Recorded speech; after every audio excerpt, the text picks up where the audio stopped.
네, 안녕하세요. 정소영입니다.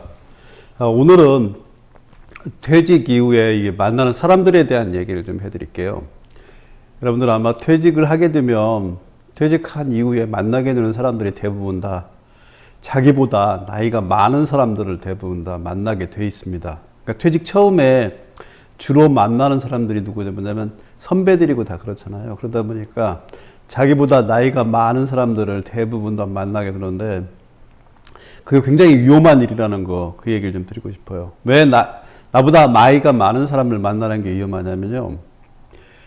저보다 나이가 많은 사람들을 만나게 되는 순간에 어떤 일이 벌어지냐면 그분들이 가지고 있는 생각들이나 이 부분들을 갖다 자꾸 접하다 보면 영향을 받게 돼요. 그러다 보면 주로 이제 대화 나오는 얘기들이 뭐냐면 저도 이제 그렇게 되는데 퇴직 후에 만나는 분들하고 하는 얘기가 뭐 건강 얘기, 그리고 과거에 있었던 일 얘기, 이런 식의 얘기들만 계속 반복적으로 하게 되더라고요. 그러다 보니까 이런 몸에 있는 기운이 자꾸 빠져나가는 듯한 느낌, 이런 느낌이 들어요. 그래서 제가 뭐 들은 얘기 중에 실버타운을 절대로 가지 말라, 이런 얘기를 내가 들은 적이 있어요. 왜 실버타운을 가지 말라고 하냐면 실버타운이 뭐 시설이니 뭐든지 이런 것들이 다 좋을 수 있는데 왜 그러냐면 거기서 어울리게 되는 사람들이 같은 또래의 사람들하고 어울리기 때문에 또래 집단하고 만나는 것들이 굉장히 위험하다고 그러더라고요. 그러니까 나이가 드셨더라도 젊은 사람들하고 우리나 자기가 결이 다른 사람들하고 어울리게 되면 그 사람이 각성이 일어나서 활동적이고 활발해지는데 자기하고 같은 결에 있는 사람들, 같은 기운을 가지고 있는 그 또래 집단하고만 어울려 있다 보면은 자꾸 침체되고, 그리고 매번 나누는 얘기들 자체가 다 지나가 버린 얘기거나 아니면 어디가 아픈 얘기, 힘든 얘기, 이런 것만을 갖다 서로 나누게 되는, 하다 보니까 같은 또래 집단을 계속 어울려 가는 부분들이 영향을 크게 미친다고 합니다. 그래서 퇴직 이후에 사람을 누구를 만나야 되느냐, 그 하나의 기준만 정하라고 그런다 그러면 또래 집단 만나시면 안 돼요. 또래 집단보다 더 높은 사람 만나시면 안 돼요. 젊은 사람들을 만나는 대로 하셔야 돼요.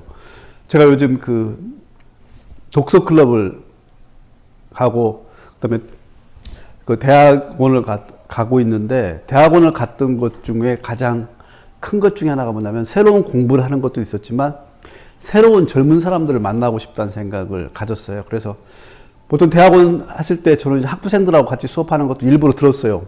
왜냐면 기초학점을 이수하기 위해서 제가 일부러 들었는데 그때 이제 20살, 24살, 25살 이런 친구들하고 같이 수업을 하면서 듣다 보니까 내 생각 자체가 어쩌면 프레시해지고 젊어지고 하는 느낌들을 정확하게 들더라고요. 그래서 내가 대학원을 선택했던 것들 중에도 뭐 새로운 걸 배우겠다. 뭐 배우면 얼마나 솔직히 말해서 배우겠어요. 이미 배웠던 걸 갖다 반복하는 역할들이 훨씬 더 많을 텐데 그럼에도 불구하고 대학원을 선택하고 박사과정을 했던 것 중에 가장 큰 거는 뭐였냐면요. 거기서 만나고 있는 젊은 사람들과 대화를 하다 보니까 그 젊은 사람하고 대화하는 부분들이 나에 대한 걸 각성을 시켜서 기운들을 갖다가 활기차게 만들어주는 역할들을 하더라고요. 그래서 대학원이라는 것들도 했고요.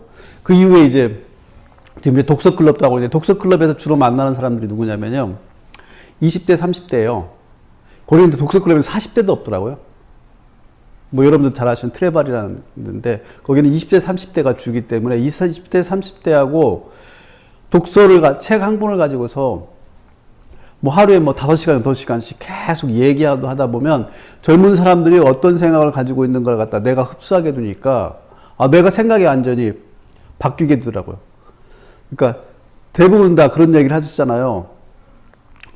뇌가 활성화되고 그리고 마음이 활성화되기 위해서는 자기가 기존에 접하지 못했던 새로운 것들을 자꾸 접해야 된다는 얘기를 많이 하잖아요. 그게 딱 거기서 나타나요. 그러니까 대학원에서 젊은 분들하고 얘기하는 부분에 대한 기운들을 얻는 것과 트레바리에서 젊은 친구들하고 책을 가지고서 계속 토론하다 보니까 제 생각이 되게 긍정적으로 젊은 사람들하고 같이 어울리게 되더라고요. 근데 이제 또 다른 하나의 그룹 중에는 이제 그 퇴직한 분들하고 같이 어울리는 모임이 있어요. 그 모임에 있다 보면 이제 그 모임에서는 계속 과거 얘기 반복되어지고 또 지금 현재의 얘기를 한다고 해도 현재의 힘든 얘기들만 계속 반복적으로 듣다 보니까 제 기운이 쭉 빠져나가는 것 같아요. 그래서 퇴직하시게 되면 어떠한 연계점을 찾으더라도 젊은 분들하고 아니면 자기하고 생각의 결이 다른 분들하고 접촉할 수 있는 기회를 꼭 만드셨으면 좋겠어요. 이거는 선택이 아니라 필수입니다. 여러분 그렇지 않으면 자꾸 움츠려들고 위축되고 그러다 보면 자꾸 집안에만 있게 되고 이런 일들이 벌어지거든요. 그게 벗어나려고 그러면 새로운 사람들을 만나서 새로운 사람들하고 하는, 그러니까 사람들이 영향을 받게 되는 게 가장 큰 게 누구냐면요, 사람이에요. 그 다음에 공간이라고 하더라고요. 그리고 그 다음에 책이고 지식이라고 하더라고요. 근데 그 사람을 자기 또래 집단만을 계속 만나고 계신다면 뇌는 거기에 익숙해져서 새로운 변화에 대한 것들을 여러분들이 만들어내지 못하는 겁니다. 그러다 보면은 자꾸 위축되는 것들이 발생될 수밖에 없고 침체되어 있고 자꾸 고개가 땅으로 자꾸 꺼져가고 한숨이 나오고 하는 일들이 벌어지거든요. 그래서 퇴직 후에 되도록이면 여러분들은 여러분보다 젊은 분들을 만날 수 있는 기회를 많이 확대하십시오. 이게 첫 번째 부분입니다. 퇴직 이후에 자기보다 젊은 사람들을 많이 확대하시는 부분들이 맞고요. 그리고 두 번째 부분은 낯선 장소를 꼭 가려고 하세요. 과거에 자기가 본인이 만약에 단 한 번도 뭐 축구장에서 축구 경기를 못 봤다. 그러면 한번 축구장 가서 축구 경기를 한번 보세요. 그리고 야구 경기를 한 번도 못 봤다. 그러면 야구장에 가시고요. 그러고 난 다음에 뭐 본인이 생각하기에 여행을 갔는데 여행 중에 바닷가에 조그마한 어촌 같은데 한 번도 안 가봤다. 그러면 가세요. 왜냐하면 낯선 공간을 가게 되면 뇌가 각성이 일어납니다. 그래서 뇌가 각성이 일어나야지 뭔가 새로운 걸 갖다 찾고 활기차게 뭔가를 할 수 있는 부분이 있습니다. 그래서 첫 번째 부분은 새로운 사람, 그것도 젊은 사람들을 만나야 되는 부분. 두 번째 부분은 새로운 낯선 공간에서 나를 자극해 주는 걸 만나야 되는 부분이고요. 세 번째 부분이 바로 지식이에요.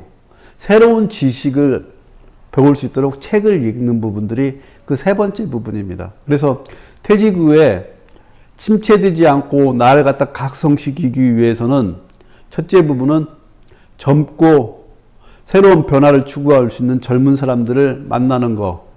두 번째 부분은 내가 기존에 접해보지 못했던 새로운 공간을 가는 거. 세 번째 부분은 새로운 지식을 접하는 거. 이 세 가지를 했을 경우에 퇴직 이후에 여러분들이 새롭게 리프레시가 됩니다. 그게 아니다 그러면 여러분들은 계속 침체되어서 살아가게 됩니다. 그래서 여러분들 퇴직 이후에 꼭 젊은 사람들, 자기 또래 집단의 편안함에 안주하지 않고 좀 젊은 사람들과 어울리면서 그 젊은 사람들하고 어울리다 보면 사실 트러블도 생겨요. 왜냐하면 트러블이 생길 수밖에 없어요.